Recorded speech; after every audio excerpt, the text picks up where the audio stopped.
One of the most famous German generals of the Second World War was Erwin Rommel, who was a very highly decorated soldier, and he was a man who was given a significant amount of trust by Hitler to win Germany's significant battles in different theatres.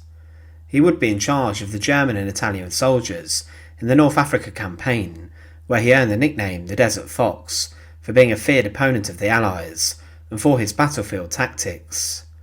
But he was very well celebrated inside of Germany itself, and his victories would be communicated to the population in a huge boost to morale through propaganda. But Rommel fell from grace heavily.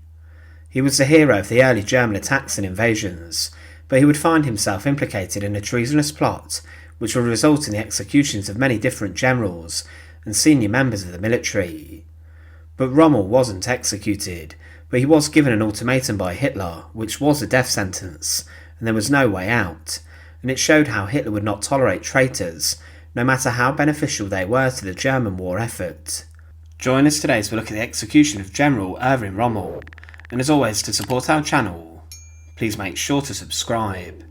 Rommel had a long history inside of the German military, and through many different promotions he rose to the significant ranks of leadership in the German army.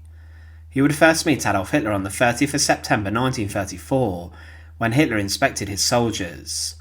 He wrote many books which Hitler read regarding military tactics, and he was a military instructor, but Hitler wanted him to have greater roles in the Nazi Party and in training the Hitler Youth to become a very feared force for the Germans. Rommel wanted to have the group overseen by the army for their effective training and not the Nazis, but much has emerged about Rommel and how much of a Nazi he actually was.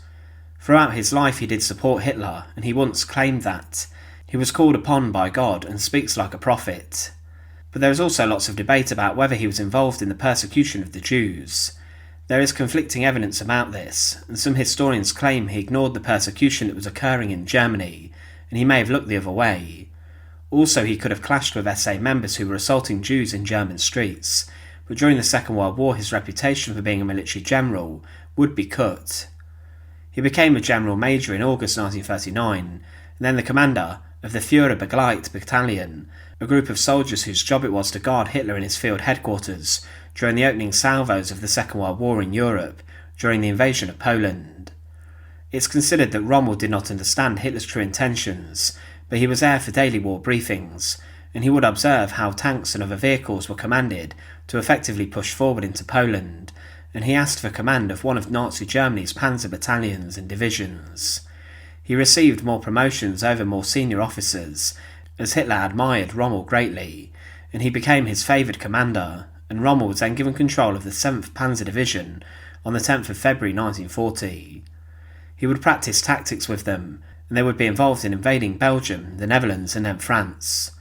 His force was very effective, and they would use blitzkrieg tactics of lightning war, and the French would crumble under the pressure and would then later sign an armistice. But following this, Rommel in February 1941 was transferred to Africa, and he became the commander of the German troops in North Africa, the Afrika Korps. The deserts of North Africa were where some of his greatest victories and battles were fought, and he gained the nickname the Desert Fox. He was continuing to impress Hitler, but the German army in Africa suffered from supply issues, which hampered the effectiveness of Rommel's forces. Hitler would order an attack in 1942 on Cairo and the Suez Canal, and Rommel's shattered German and Italian forces were stopped and halted by the British at El Alamein. The offensive in Egypt was one too far, and during the Second Battle of El Alamein in October 1942 he was defeated, and then in the following March Hitler would order Rommel to return home to receive new instruction. At this time in the war Hitler had conquered most of Europe, and in 1944 he then handed control of defending the French northern coast and the English Channel from an Allied invasion, which would take place. Rommel himself was not used to fighting so defensively, and he was a general who was more focused on the offensive and in mobile warfare utilising tanks and armoured units. But he would now have to dig in and oversee huge coastal defences, but Rommel thought that the only way of defending these beaches was to stop the Allies ultimately landing on the beaches altogether. He changed his beliefs and tactics and disagreed with other generals, and he then doubted the Germans' ability to win the Second World War, and he then even began to question Hitler's military leadership and his capabilities. But in spring 1944, a number of Rommel's associates and friends who had got together to oppose Hitler, and they approached Rommel and suggested that it was his duty to take over from Hitler and to lead the German war effort, and they floated the idea of overthrowing Hitler. These men later formed the Stauffenberg plot, which resulted in the bombing of Hitler's Wolf's Lair headquarters on the 20th of July 1944. Rommel was never alerted to the specific assassination plot, and he would not have accepted this as he was not in favour of murdering for political gain, and he even disregarded some of Hitler's orders to execute for political gain during the war. But Rommel had begun to become disenfranchised with Hitler, and on the 15th of July 1944 he wrote to Hitler requesting to try and end some of the hostilities with the Western Allies following the D-Day landings. Rommel had the support of other generals and even some members of the SS, but he was injured 2 days later following an attack by an Allied plane.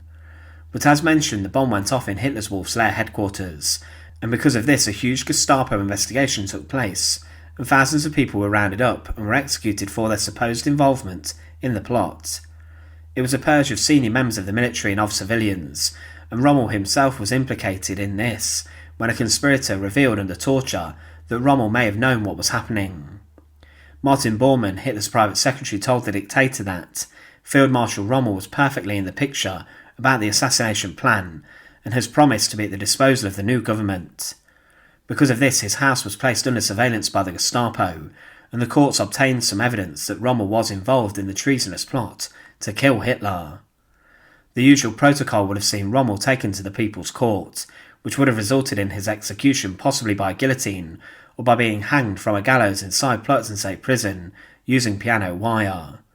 But Hitler had a huge decision, as Rommel was a national hero and was one of the most popular figures in the nation, and he did not want to overtly execute a man which would damage morale inside of his country.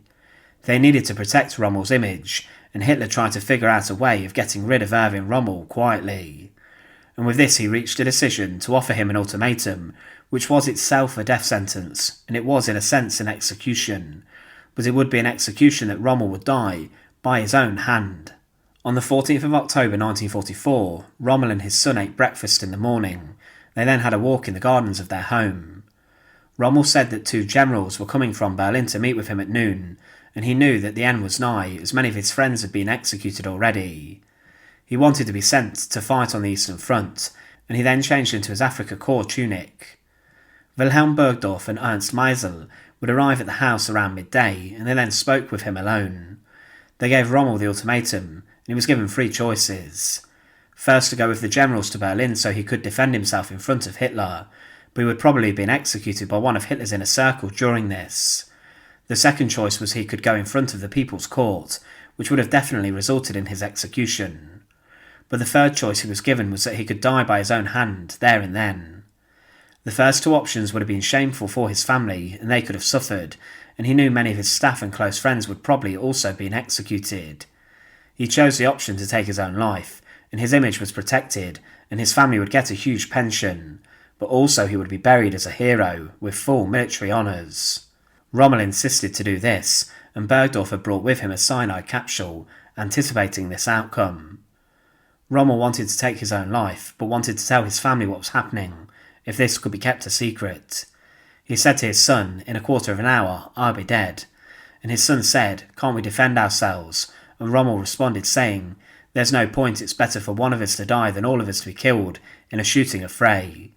But inside the house was Captain Hermann Aldinger, one of Rommel's closest friends, and when he was told what was happening, he was ready to fight the Nazis. Rommel refused this and said, "I must go, they've only given me 10 minutes. He then put on his overcoat and went out of the house, accompanied by the 2 Nazi officials, and he paused briefly on the driveway as his dog was following him. An SS driver waited in the car. They then got in the car together, and Rommel was driven out of the town. Both Meisel and Bergdorf sat next to him to prevent an escape, but inside of isolated woodland near to the town of Herrlinger, Rommel died. The road from the village goes up a steep hill and into a dense forest, but there are different accounts of his death. One says that the car disappeared into the forest, and then when the driver stopped, Rommel was left alone with Bergdorf, who had the poison. It was claimed by the driver that when he got back, he saw Rommel sobbing after taking the cyanide, but this is doubtful, as he went back 10 minutes later, but Rommel would have died within 3 minutes of ingesting the cyanide. It's believed Bergdorf stayed with him to make sure he took his own life, and then 5 minutes later he summoned the others back, as Rommel had slumped over in the car, and his Field Marshal's baton had fallen onto the floor. His family were told 20 minutes after leaving that he had died, and the public were told he died from a heart attack or a cerebral embolism, and Hitler would order a national day of mourning to commemorate Erwin Rommel, and he even held a state funeral, and the truth behind Rommel's death was covered up. Erwin Rommel was not executed in a normal manner by the Nazis, but he would be given a death sentence by Hitler, and a choice which would have only resulted in his death. It was a brutal end for the man who oversaw a huge amount of victories during the Second World War, and his involvement in the July 20th plot is considered sketchy, but he was a skilled military commander and general who would become one of the most high-profile members of the military purge by Hitler following the treasonous plot. Thanks for watching. To support our channel, please make sure to subscribe, and once again, thank you so much for watching.